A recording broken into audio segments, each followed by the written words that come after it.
जय श्री कृष्ण. दंडवत प्रणाम.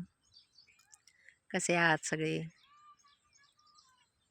एकदम मजेत असाल अशी ईश्वरचरणी प्रार्थना करते. आपण सगळे गोविंदाष्टक शिकत आहोत आणि त्याच गोविंदाष्टकाचा पुढचा श्लोक जो आज आहे 6वा श्लोक आपण घेणार आहोत. आणि मागचे पण श्लोक आपण परत एकदा म्हणून घेणार आहोत, जेणेकरून आपल्याला ती सोपे वाटतील. असं बघितलं तर अवघड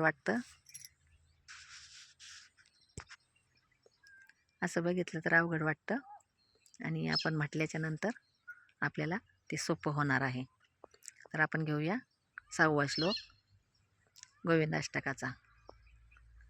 6वा श्लोक आहे. स्नानव्याकुल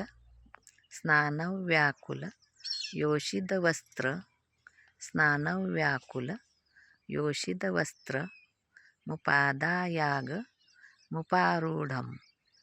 स्नानव्याकुल योषितवस्त्र मुपादायाग मुपारूढम्. स्नानव्याकुल योषितवस्त्र मुपादायाग मुपारूढम्. स्नानव्याकुल योषितवस्त्र मुपादायाग मुपारूढम्. व्यादितसन्ति रथदिग्वस्त्रा व्यादितसन्ति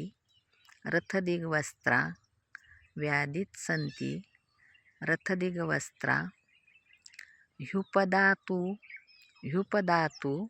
मुपाकर्षन्तम्. व्यादितसन्ति रथदिग्वस्त्रा ह्युपदातुमुपाकर्षन्तम्. व्यादितसन्ति रथदिग्वस्त्रा ह्युपदातुमुपाकर्षन्तम्.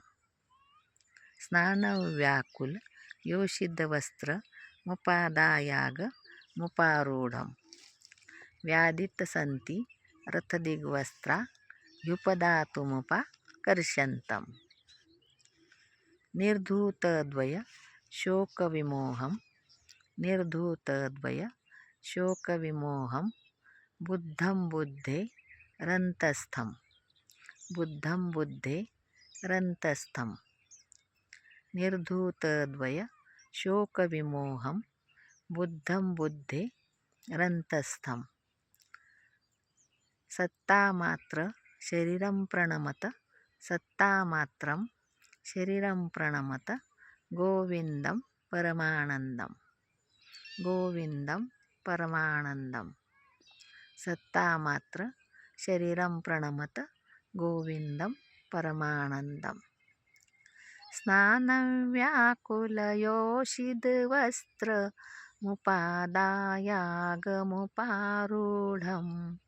व्यादितसन्ति रथदिग्वस्त्रा ह्युपदातुमुपाकर्षन्तम्. निर्धूतद्वयशोकविमोहं बुद्धं बुद्धेरन्तस्थम्.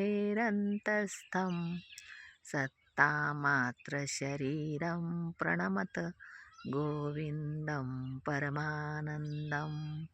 सत्तामात्रशरीरं प्रणमत गोविन्दं परमानन्दम्. या श्लोकाचा थोडक्यात अर्थ सांगते. आपण गोविंदाष्टक घेत आहोत. गोविंदाष्टक म्हणजे जे श्रीकृष्णाचं सगळं चरित्र आहे त्याच्यामध्ये, आणि श्रीकृष्णाची भक्ती कशी करावी याच्यासाठी त्याच्यामध्ये माहिती दिलेली आहे. म्हणून आपण ते गोविंदाष्टक घेतलेलं आहे. तर त्याचा आता आपण जो म्हटलो ना, ह्या श्लोकाचा अर्थ असा होतो. स्नानव्याकुल योषितवस्त्र. स्नान वस्त्र ह्या शब्दावरून आपल्याला अर्थ लावता येतो. स्नानव्याकुल योषितवस्त्र म्हणजे स्नानाला ज्या गोपी गेल्या होत्या त्या गोपींचे वस्त्र यांनी झाडावर लपवून ठेवले, कोणी श्रीकृष्णाने. तर गोपिकांचे वस्त्र त्याने लपवले आणि त्या तशा बाहेर येऊ शकत नव्हत्या, आणि तो त्यांना बोलवत होता. बोलवत कसा होता म्हणजे श्रीकृष्ण बोलवत होता म्हणजे त्याच्यामध्ये काही असा खेळ वगैरे नव्हता.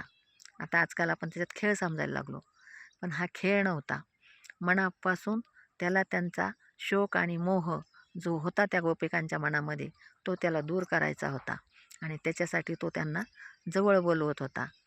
पण साहजिकच आहे की त्या निर्वस्त्र होत्या आणि त्याच्यामुळे त्या श्रीकृष्णाजवळ जाऊ शकत नव्हत्या आणि त्या त्याची विनवणी करत होत्या. त्या कोणत्या का निमित्ताने होत नाही, त्या विनवणी करत होत्या. म्हणजे असं काहीतरी असं असावं की कोणत्याही निमित्ताने होत नाही, आपण भगवंताची विनवणी केली पाहिजे. आणि जर मनापासून विनवणी केली तर भगवान जो आपल्या मनातली शंका आहे, जो शोक आहे, जो मोह आहे, तो आपला भगवंत बरोबर दूर करतात, असा या श्लोकातून अर्थ आहे. याचा अर्थ खूप मोठा आहे, पण आपला व्हिडिओ मोठा करणे नाही, त्याच्यामुळं आपण थोडक्यात अर्थ हे बघत असतो. कारण खूप मोठा व्हिडिओ झाला तर आपल्याला पण पाहायचा कंटाळा येतो आणि तो काही बघितल्या जात नाही. त्याच्यामुळं आपण थोडक्यातच हे बघत आहोत. तरी पण आणखी पुढच्या याच्यामध्ये ह्याचं पण थोडंसं ॲड करून आणखी पुढच्या श्लोकामध्ये आणखी आपण याचा अर्थ बघूया. तर धन्यवाद व्हिडिओ तिथपर्यंत आल्याबद्दल. खूप खूप सर्वांचे धन्यवाद. व्हिडिओ आवडल्यास लाईक जरूर करा, शेअर करा, कमेंट करा आणि सबस्क्राईब तर करा. सबस्क्राईब करायला विसरू नका. आणि हो, बेल आयकॉनचं बटन पण दाबून ठेवा. म्हणजे जर आवडत असले तर आपले व्हिडिओ सगळ्यात अगोदर तुमच्यापर्यंत येऊ शकतात. धन्यवाद. जय श्रीकृष्ण.